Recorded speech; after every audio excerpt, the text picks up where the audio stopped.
Bonjour à tous, j'espère que vous allez tous très bien. Aujourd'hui, la Nationale 1 a repris. Il y avait déjà eu deux week-ends, un en novembre, un en décembre. Donc on avait fait 4 parties. Il y avait une partie toute seule en janvier. Donc on a fait 5 parties. Pour l'instant, l'équipe était 8ème sur 10. Les deux dernières équipes descendent en N2. La première monte en top 12. On a déjà une équipe en top 12. Donc l'objectif, c'est juste de se maintenir dans cette N1. Et pour l'instant, c'est assez chaud. Donc là, on joue contre l'échiquier de l'Erdre, qui est pareil. Dans la course au maintien, ils sont actuellement juste avant la ronde 7ème, ils sont juste devant nous. Donc en cas de victoire, on pourrait prendre quelques places en plus. L'objectif sur ce week-end, c'est de faire 2 points.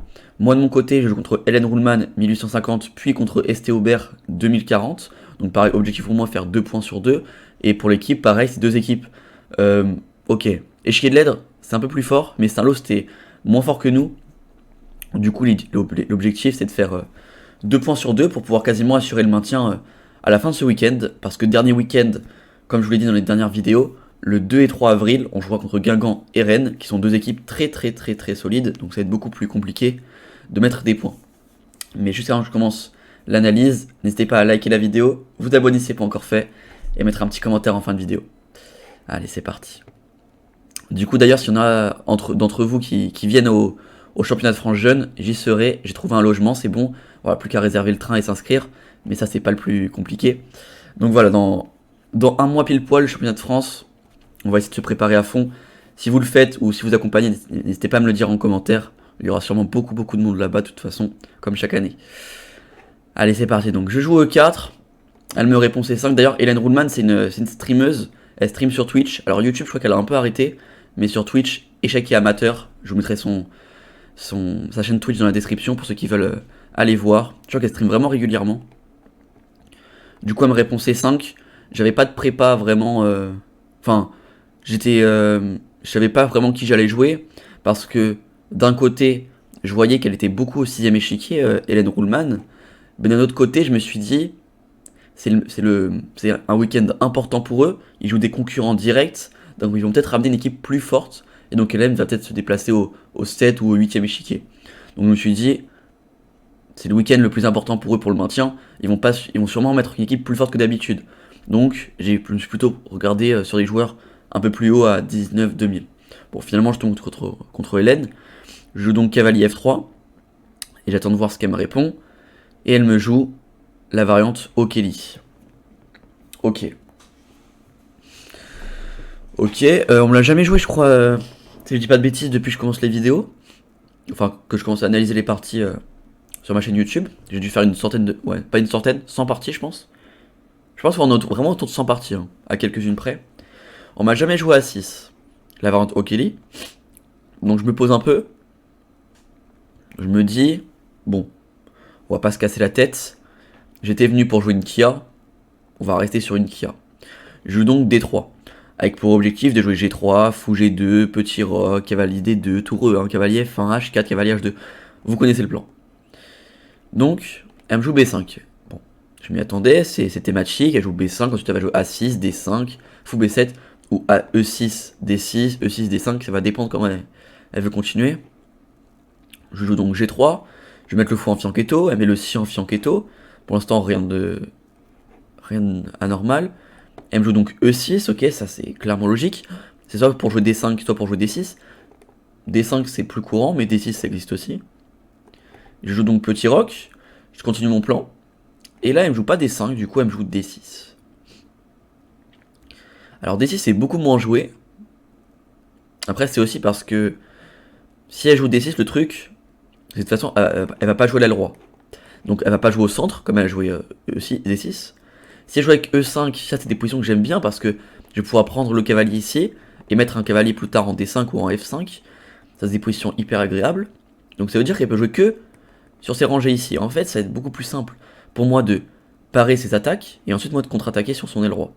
Donc c'est pour ça que D5 c'est quand même plus chiant je trouve à jouer sur D5. Donc moi je vais jouer E5 rapidement et ensuite elle pourra peut-être soit jouer avec D4 et jouer sur la diagonale, soit jouer avec A5, A4 et ensuite elle jouera B4, C4, elle balance tout. Et là, c'est plus dur de défendre. Elle joue donc D6. Je joue donc tour E1. Je continue le placement de mes pièces. Je prépare E5, peut-être. Et elle me joue cavalier D7. Ok, cavalier D7. Coup normal, je joue donc cavalier D2. Je vais essayer de le mettre en F1, puis H4, et soit le mettre en E3, soit en H2, selon la suite de la partie. Elle me joue donc cavalier G-F6, je joue donc cavalier F1. Pour l'instant, je ne suis pas encore posé pour réfléchir. Pour l'instant, je connais globalement. Fou E7, ok, H4, on continue le plan, et petit roc. Donc ça, c'était le coup important à attendre, c'est petit roc. Parce que si je commence à tout balancer, et qu'elle me fait Dame C7 grand roc, et bah mes pions, ça va devenir des faiblesses. Et là, elle va pouvoir faire H5, etc. Donc, faut vraiment attendre avant que je fasse l'attaque, qu'elle fasse petit roc. Parce que franchement, elle peut clairement faire grand roc. C'est pas un problème d'avoir les pions avancés ici, parce que je peux pas trop casser la structure. Donc petit roc, cavalier H2. Dame C7. Et là, on commence. G4. Alors G4, c'est pas le coup le plus habituel. Souvent quand vous voyez mes Kia, bah déjà il n'y a pas de pion en D6. Normalement le pion il est en D5 et le mien est en E5. Ça ici, ça ici. Et donc moi je préfère jouer avec fou F4, cavalier G5, cavalier G4. Et si elle fait H6, soit je sacrifie la pièce, soit je reviens en H3 pour après faire dame H5. Voilà, il y a pas mal de plans. Mais du coup là le pion il est en D6. Du coup fou F4, cavalier G5, ça sert plus à grand chose. Ça sert vraiment même à rien, on peut le dire. Donc je joue G4. C'est d'ailleurs le meilleur coup de la position. G4. Franchement quand j'ai joué G4, je me suis dit, l'ordi va me dire que c'est une erreur, tu te crées des faiblesses, ça je le savais. Mais franchement, c'est trop tentant de faire G4, G5, cavalier G4, cavalier F6. Le cavalier il y va direct. Peut-être ok, peut-être pas direct, mais cavalier H2 comme ça, et après on va mettre le cavalier en F6, dame G4, etc. Sacrifier la pièce, fou H6, etc. Donc ça c'était trop tentant. Et finalement c'est bien le meilleur coup, donc ça tombe bien. Donc tour FC8. Là honnêtement je m'attendais pas à tour FC8. Après c'est vrai que moi je comprends pas trop ces positions à chaque fois. Hein. À chaque fois de toute façon quand j'ai des attaques sur les rois adverses, les coups que mes adversaires jouent, la plupart du temps je les calcule pas en fait. Je calcule que des coups, pas des mauvais coups mais des coups, jamais on les joue. Je sais pas déjà, directement je me suis dit, si elle veut attaquer, ok oui elle va faire C4, elle va faire tour C8. Mais je me suis pas dit qu'elle allait mettre la tour F. Et je sais pas ce qui est le mieux, est-ce que c'est de mettre la tour A ou la tour F. Parce que dans la partie, on a vu que la tour, elle aurait bien aimé qu'elle soit ici. Elle lui a manqué ici. Mais on peut se dire que si la tour n'est pas là, on peut mettre un cavalier en F8. Il peut venir en G6, défendre. Elle peut mettre un fou aussi, faire G6 fou G7. Donc voilà, franchement, je sais pas ce qui est le mieux, si de mettre celle-là ou celle-là. Les deux ont des points positifs, des points négatifs. Bon, elle l'a mis celle-là. Je fais donc G5. Je continue mon plan très très logiquement. Et là, elle avait deux coups. Soit cavalier E8, soit cavalier H5. Sur cavalier E8, j'avais prévu de faire H5 moi-même, dame D8 par exemple, et cavalier G4. Ici je suis plutôt bien, je vais pouvoir jouer des coups peut-être du style dame D2, dame F4, puis cavalier H4 et préparer G6. Avec le fou qui peut venir en H3 aussi. Donc voilà, ça peut être des coups comme ça. Peut-être aussi H6, on provoque G6 et après on met la dame et le cavalier peut-être. Ça peut exister. Donc voilà, ça c'est si elle fait cavalier E8, mais elle a fait cavalier H5. Et ça j'avais prévu cavalier E5. Donc cavalier E5, j'attaque toujours ce cavalier. Donc elle peut pas le bouger. Si elle le bouge, elle le perd. Donc c'est soit elle fait pion prend, soit cavalier prend. Si elle fait cavalier prend, je fais dame prend H5. Elle peut faire par exemple D5. Et je vais jouer F4, cavalier G6 et dame G4 pour préparer H5. Par exemple C4 et H5. Cavalier F8. Et après c'est une partie. Mais on voit vraiment l'attaque sur son roi. Peut-être que je vais jouer avec E5 pour fermer. Peut-être pas. Peut-être fou E3 d'abord. Je sais pas comment je peux continuer ça. Mais ok. Juste tout va bien ici. Donc ça c'est ce que j'avais prévu. Sur cavalier prend. Mais elle a fait D prend. Donc j'avais prévu dame prend H5. C4. Ok. Pourquoi pas. Et là attention à ne pas faire d'erreur. Cavalier G4 c'est une petite erreur. Parce qu'en fait elle a G6. Elle attaque Badab. Et en fait elle me force à faire cavalier H6. Parce que sur dame H6, il y a fou F8. Et je perds ma dame. Donc, elle me force à faire cavalier H6 et de reculer. Et là, après, j'ai... Ouais, si, ok, si je peux encore jouer H5. Bon, en fait, non, ok, ça va. Ça va. Du coup, ici, j'ai joué tour E3. J'ai joué tour E3 parce qu'en fait, de 1, ça me permet de défendre le pion. Et de 2, ça me permet de coulisser avec la tour pour attaquer son roi. Ici, peut-être le meilleur coup, c'était peut-être... Ouais, non, ok, tour E3, je crois que c'est un des meilleurs coups. Tour E3. Si elle prend, je vais faire bien sûr tour prend. C'est d'ailleurs la partie. Parce que si elle prend ce pion, je ramasse son cavalier. Elle décide donc de faire cavalier C5 pour m'empêcher de ramasser son cavalier si elle prend le pion. Et là, donc, je fais donc tour E3. Elle attaque 2 fois ce pion en E4. Je le défends 2 fois. Mais ça me dérange pas ici d'avoir une tour passive. Parce que je sais très bien qu'au moment où j'aurai bien l'attaque préparée, je pourrais jouer tour F3 et l'attaquer sur F7. Et là, je m'attendais à tour D8. Je m'attendais à un coup comme tour D8. Parce que je me suis dit, ok, la dame en C7, elle est très bien. Dès que je fais tour F3, elle peut faire fou F8 et tout défendre. Mais je vais peut-être faire cavalier G4, cavalier F6. Mais ça a l'air un peu lent parce qu'il y a peut-être des cavaliers pro E4. Je me dis, ok, tour D8, ça a l'air intéressant. Elle menace tour D1 si je bouge ma dame, si je fais cavalier G4, si je fais tour F3. Comment continuer? Si je fais B3 fou B2, je me prends peut-être des B4, le pion est faible. Peut-être je fais A3 B3, mais c'est pas très très joli quoi. Donc franchement, je savais pas trop comment continuer sur tour D8. Mais elle a fait dame D8. La même chose, sauf que le pion là n'est plus défendu indirectement. Je fais donc tempo, cavalier G4. Et là, je l'incite à faire dame D1, parce qu'en fait, si elle fait dame D1, elle peut se dire, oh, je cloue une pièce, je menace de gagner un pion en C2, j'ai ma dame dans son camp, je l'empêche de se développer, dame D1, ça a l'air trop fort. Sauf qu'après, roi H2, déjà je menace cavalier F6. Elle perd sa dame. Donc c'est soit elle revient avec sa dame, elle aura juste perdu un temps pour rien, soit elle fait tour D8. Et tour D8, c'est la gaffe qu'elle a fait dans la partie, parce que tout simplement, j'ai une ligne qui gagne. J'ai une ligne qui gagne en ligne, tout est forcé. Mais ok, c'était quand même joli à voir. J'ai bien aimé la voir. J'ai apprécié trouver cette variante, ouais. C'est tour F3.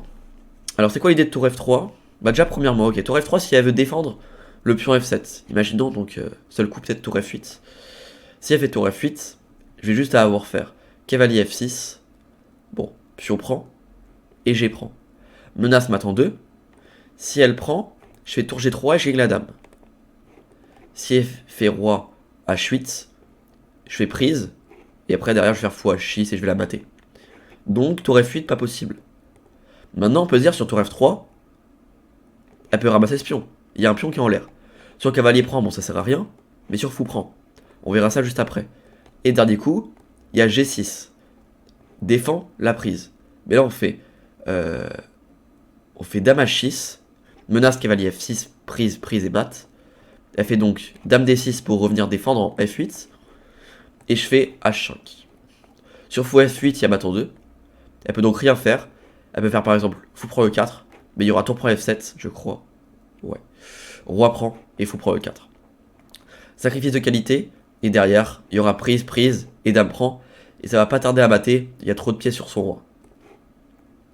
Sur cavalier prend E4, bien sûr, il y a dame prend H7. Roi E8 et dame prend G6. Roi D7, dame prend E4. Voilà, qualité en moins, mais 2 pions passés. Je vais jouer, ok. C'est juste trop fort. Je me donne déjà cavalier prend E5, qui est imparable. Ok, je suis juste trop bien, quoi. Donc ça, G6, pas possible. Je l'avais remarqué.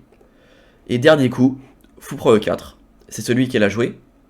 Là, on peut se dire, ok, tu as joué dame prend F7. Il y aura roi H8. Mais derrière, ta tour est attaquée. Faut que tu défendes ta tour. Comment tu la défends? Faut que tu défendes ce cavalier. Donc tour G3. Mais sur tour G3, va y avoir fou prend G2. Roi prend G2. Dame D5. Et quand je vais bouger le roi, ok. Je peux revenir avec la dame, mais juste cavalier E4 par exemple. Ou échange. Et j'ai pas de matériel en plus. Roi G1. Et si elle veut, elle peut déjà prendre la perpète. Et donc si je reviens avec ma dame, elle peut faire cavalier E4. Et là on voit vraiment très bien que je suis pas bien du tout. Je suis pas bien du tout. On voit comment les noirs jouent très tranquillement. Donc là il n'y a rien qui va. Donc bien sûr attention à ne pas ramasser le pion directement, mais à bien trouver la tactique. Donc là je vous laisse mettre la vidéo en pause. Si vous voulez essayer de chercher de tactique. Après tour prend F3, fou prend E4. Comment les blancs jouent et gagnent. Donc tour F3, fou prend E4. Et là le coup à trouver, avec la ligne forcée, hein, parce que si ça marche pas, vous avez juste une pièce en moins. C'est cavalier H6. Donc si elle vient en F8, il y a ma tendance 1. Si elle vient en H8, je fais juste prise, roi là, et je reviens. J'ai gagné un pion. Et si elle prend, du coup, c'est la partie. J'ai dame prend F7. Roi H8 forcé. pion prend, menace mat. Tour G8 forcé pour parer le mat. Fou G5, forcé, j'attaque la dame, j'attaque le mat. Donc prise forcée, sinon je batte. Sur dame D8, il y a juste fou Pro E7 et fou F6. Donc prise, et je ramasse la dame. Donc voilà, là c'est la ligue à trouver.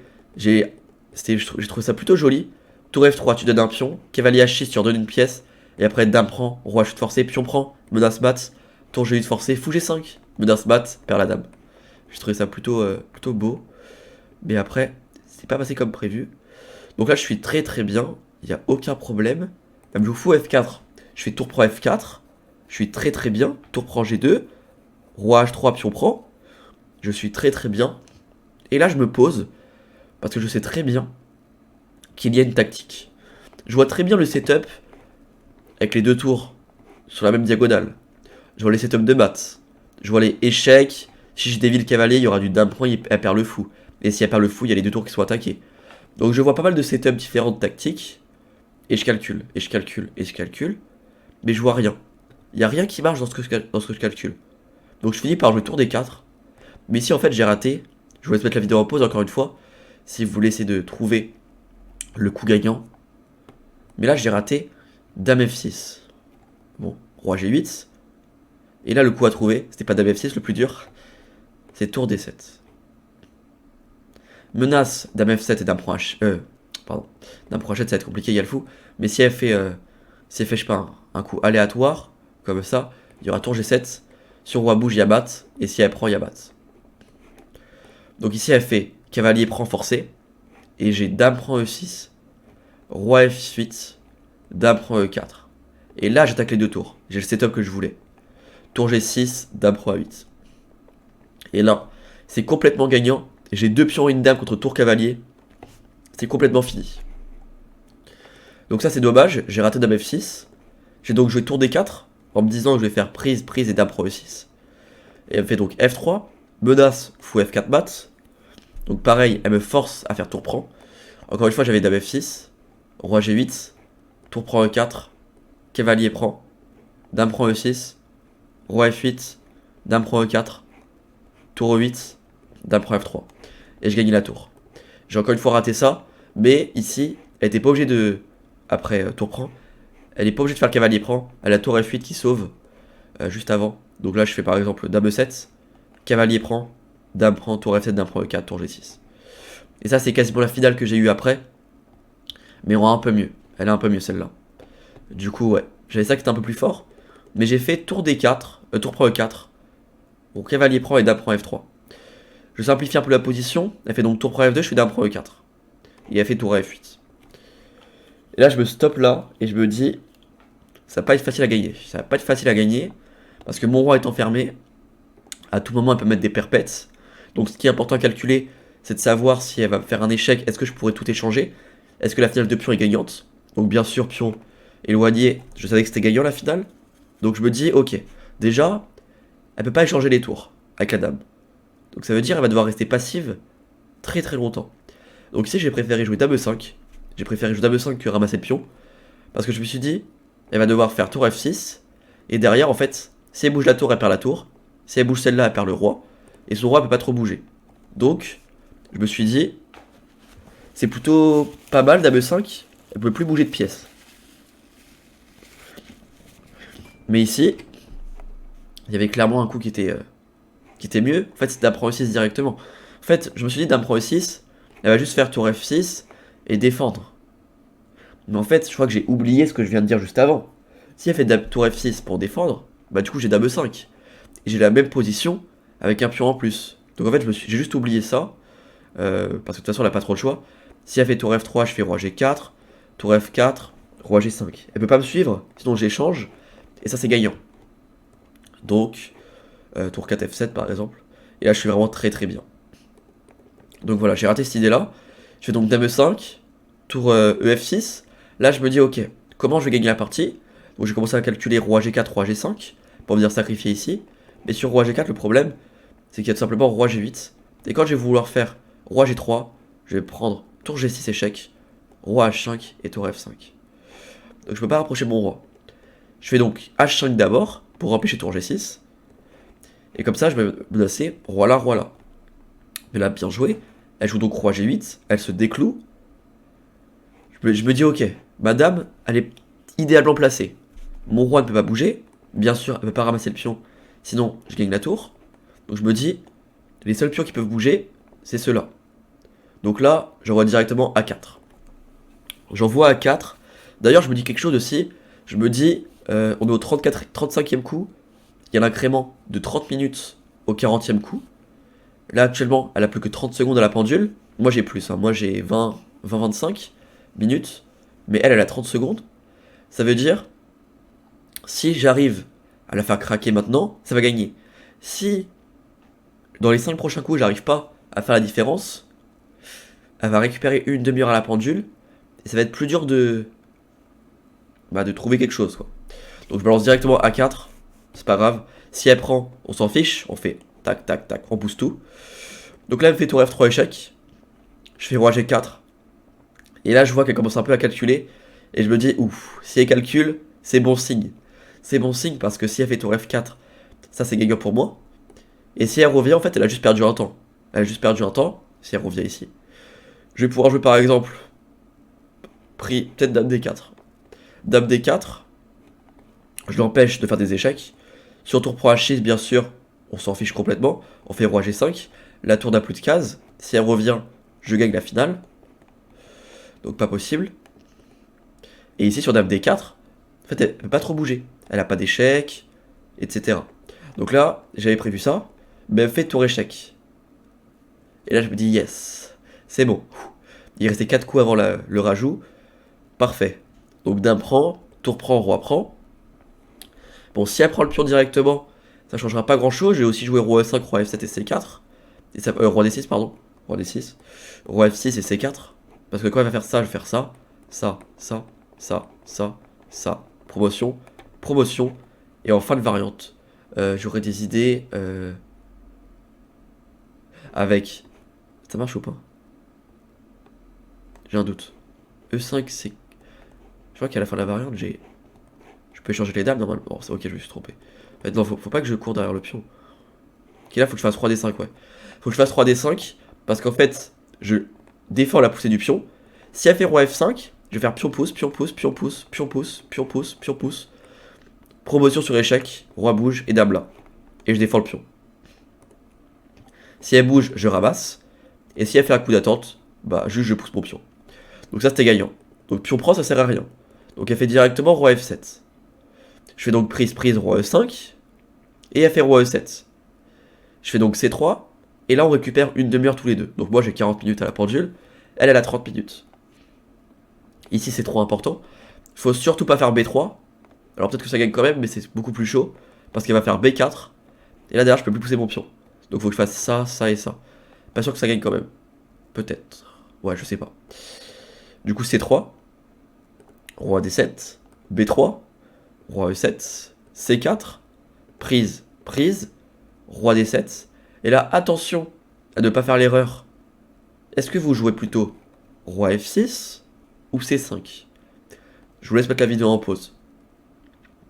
Il y a un coup qui fait nul, l'autre qui gagne. Alors, C5, ça fait match nul. Parce qu'en fait, elle va faire Roi C6. Elle va m'obliger à prendre ce pion. Et je vais faire prise. Enfin, elle va faire prise. Et après, elle va me suivre. Et ça, c'est pion H. Donc, ça fait match nul. Le roi va nous suivre. Si on fait H7, elle va juste faire ça, ça va faire patte. Et sinon, elle va juste nous suivre. Et ça va finir par faire patte. Match nul. C'est pour ça qu'il faut faire très attention à ne pas jouer C5 ici. Il faut bien jouer Roi F6. On l'oblige à faire Roi D6 pour défendre le pion et aller chercher celui-là. Je fais donc Roi G7. Bon, elle pousse son pion. Je fais Roi prend. Elle pousse. Moi aussi, je pousse le mien. Et on fait Dame en même temps. C'est à moi de jouer. Je fais donc Dame D8 échec. Roi C8. Roi C6. Non, c'est pas Roi C5. Roi C6. H6. Là, mon idée, clairement, c'est de pousser ce pion. Celui-là, je peux le donner s'il faut. Dame G3. Roi F7. Dame H2 pour défendre le pion.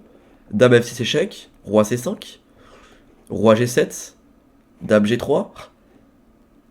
Roi F7. Dame H2, elle revient. Dame F5, je lui donne ce pion pour pousser H7. Dame C7.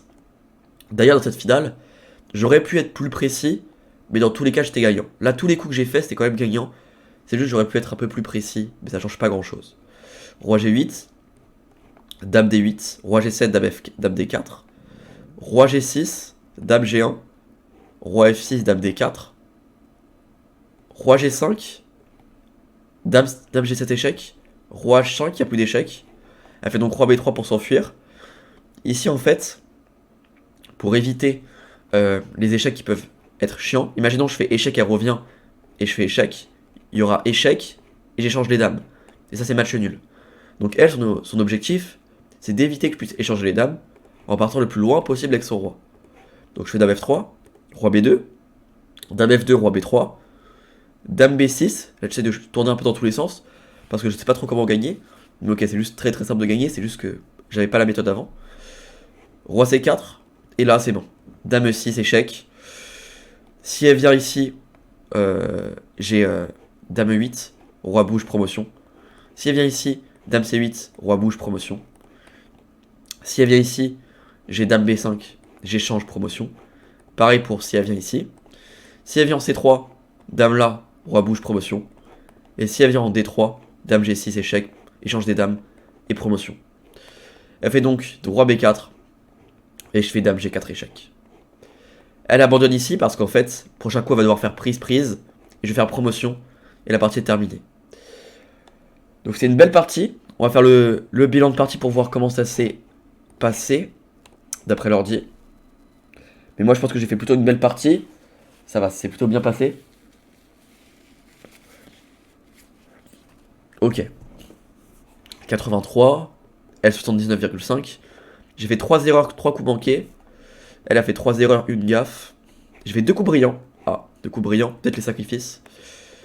Donc là j'ai les blancs. Pourquoi je mets les côtés noirs? Ok. Bon, tout ça c'est théorique. Hein. On va pas s'éterniser dessus. Il met tour 1 précision alors que c'est théorique. Théorique. Ok. G4. À partir de là c'est plus théorique. Donc ouais, ok. Là je sais pas s'il fallait mettre celle-là ou celle-là. Peut-être fallait mettre celle-là du coup. Ouais, cavalier 5, bon. Petite imprécision. Alors tour 3 il met erreur. Qu'est-ce qu'il voulait que je joue? Ça m'étonne vraiment tour 3 parce que ok. Il veut que je joue Dame G4. Mais ok, Dame G4. Surprise, il fait quoi? Il reprend du coup? C'est pas beau ça.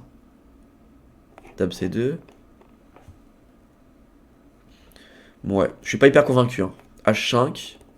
Et sur Dame prend, il fait G6. Ouais, Dame prend doit y avoir. Dame prend doit y avoir G6, ça doit être chiant. Ouais.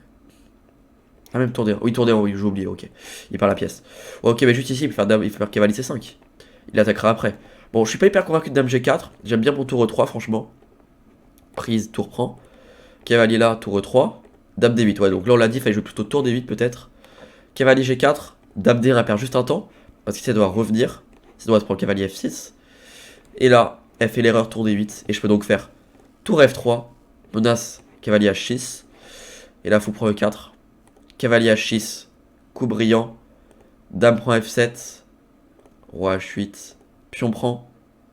Tour G8. Fou G5, coup brillant. Ça fait plaisir. Fou prend, je récupère la dame. Fou F4, tour prend. Prise. Et prise. Et là, tour D4, coup manqué, ouais. J'ai raté Dame F6 et tour D7. Ah, c'est dommage. Dame F6, tour D7, on l'a vu. Avec le petit sacrifice. Là, pareil, tour prend E4. Pareil, j'ai raté Dame F6 toujours. Avec tour prend E4 et Dame prend E6. 2 fois. Dame prend E4. Là, pareil, ouais. J'avais la même idée de Dame prend E6, en fait, la même idée. Sauf que je prenais un pion en plus. Donc voilà, c'est des petites erreurs de calcul. Mais d'ici le championnat de France, je fais tous les jours du calcul. D'ailleurs, je vous conseille vraiment l'étude de Sylvain Raveau. Pareil, je vous mettrai sa chaîne en description. Il a une chaîne YouTube. Et en fait, il a une playlist où il a fait 40 vidéos sur des études. Et sur chaque vidéo, il y a 3 études. Donc les études, c'est des positions clairement inventées, juste pour faire travailler le calcul. Donc moi, j'ai commencé avec les premières. Bon, les premières, elles sont plutôt simples. Je mets entre 3 et 5 minutes, quoi. J'ai fait genre les 3 premières vidéos. Mais là, ça commence vraiment à être plus compliqué. Et les dernières, on passe 1 heure sur la position, quoi. Donc voilà, c'est vraiment important pour le calcul. Et donc, je me suis fixé un objectif, en faire tous les jours, jusqu'au championnat de France. Pour vraiment, au championnat de France, être rodé tactiquement et au niveau du calcul, parce que vraiment c'est quelque chose de très très important. Du coup, ok, roi G8, A4, tour F6, et là elle fait la gaffe, elle rentre là-dedans, et là j'ai juste à terminer très proprement. Il n'y a rien, tout va bien.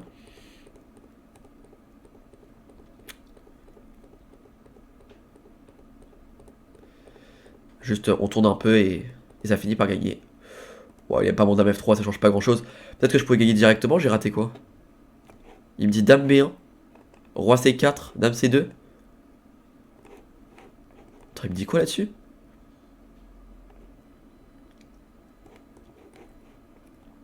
Et sur roi B3, dame G6. Et sur dame E5, sur l'échec. Pas de choix de façon dame E5, ouais. Roi G4. Ah, je sais ce qu'il veut faire. En fait, il veut continuer, quand il va faire des échecs, il va suivre, il va faire roi F3. Et au bout d'un moment, en fait, quand je fais roi là, dame là, il y aura du dame D3. En fait, il veut se rapprocher de son roi pour échanger les dames. Ok, ouais. Peut-être que je pouvais terminer plus rapidement comme ça, ok, ouais. Mais du coup, dame F3, roi là, dame là, pareil, j'avais encore une fois la même idée. Mais donc là, je termine tranquillement, ok. Ok, ok. Quel est le niveau de la partie? Ok. Ouais, franchement, c'est vrai que j'ai fait une plutôt bonne partie. L'ouverture, elle est très bien. L'attaque que j'ai faite, elle est très bien. C'est juste après, du coup, j'ai pas réussi à trouver les deux coups d'affilée qui gagnaient. Donc elle revient dans la partie dans une finale quasiment égale. Et derrière, elle veut changer les pièces. Donc là, je rentre tranquillement dans la finale et je gagne. Donc vraiment, j'ai juste eu un petit moment de flottement là sur 2-3 coups. Où j'ai raté 2-3 coups gagnants d'affilée. Et du coup, je l'ai laissé revenir dans la partie. Peut-être un peu trop de confiance, peut-être. Et voilà. En tout cas, j'espère que la vidéo vous aura plu. Si c'est le cas, n'hésitez pas à liker, la partager, la commenter, vous abonner si ce n'est pas encore fait. Et donc, dimanche, analyse de la prochaine partie de N1 contre Esté Aubert, 2040 feed, championne de France si je dis pas de bêtises. Du coup, voilà, voilà. En tout cas, j'espère que la vidéo vous aura plu. Si c'est le cas, n'hésitez pas à liker, la partager, la commenter, toujours comme d'habitude. Et moi, je vous dis à bientôt. Allez, ciao.